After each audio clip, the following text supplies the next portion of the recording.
Yet even without the power of speech, my soul responded with music. For the first 48 hours, the soundtrack that kept running through my soul was that Advent hymn that we have used every Sunday, Lost in the Night, a lament, a cry for help. It will be our hymn of the day today.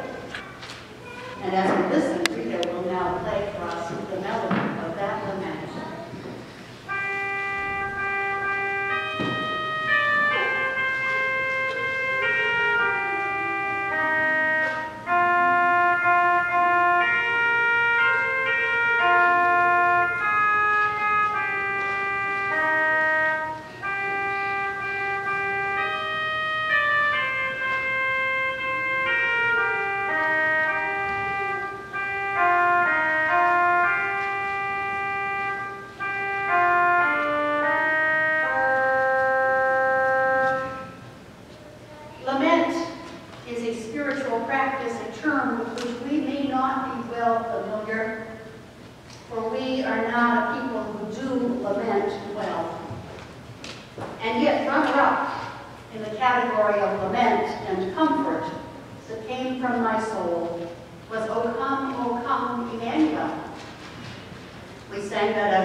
Whether it is ancient songs of the Bible or the contemporary songs of our culture, songs help us to express emotions, both positive and negative.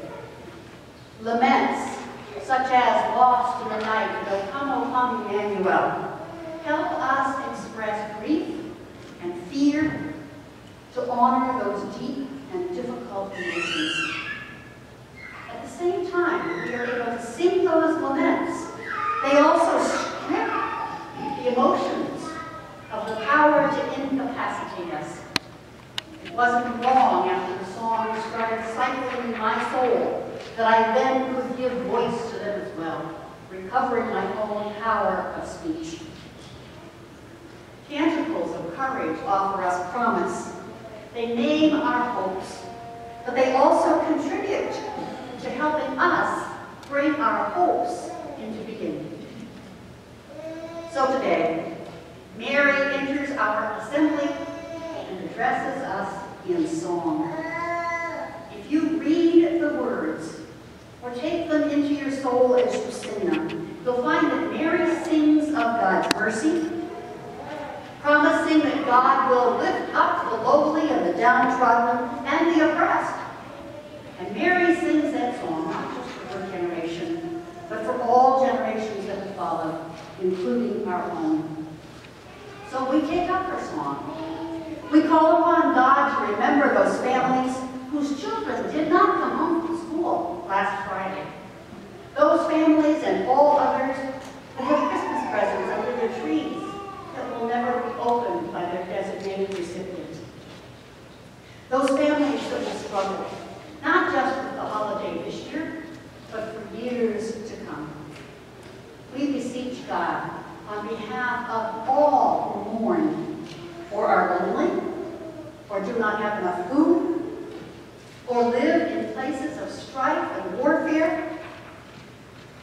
We beseech God on behalf of all of those who struggle with mental illness, and for all of those who care for them.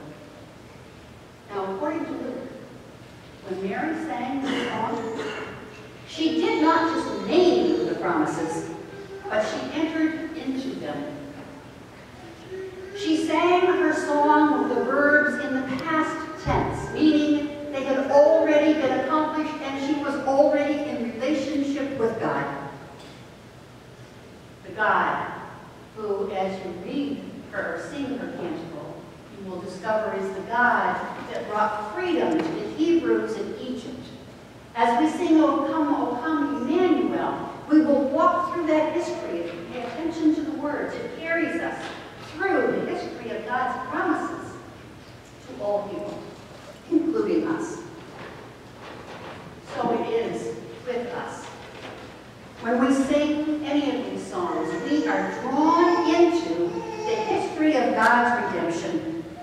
We join with all people of all times and all places who have not only longed for that redemption, but have also participated in it. Song helps us to do more than just name things. Song draws us into the actual experience and the reality that we voice. God has promised to change this world. And in singing those songs, we do that. Mary, would you come on to the song? Yeah, and that you're more welcome. You all know Mary? Yes? She's not the Mary of the canticle. Yet. But Mary sings with us the songs of hope. And we sing with Mary the songs of hope. Hope in God's promises and knowing that she, in our midst and with us, helps to carry those promises into the rest of the world. Thank you, Mary. I'm going to send you back to your mom. So as the season of Advent draws to a close, let us pay attention to our songs. May the music of our souls bring us ever closer to God, in our sadness and in our joys, in our sorrows and in our praise. May the music of our souls join company with all the saints who have sung before us, so that once again we will raise our voices in hope and expectation, carrying the hope and the promise into the world wherever we go. So I'm going to invite you to stand and sing with me as we close. It's easy.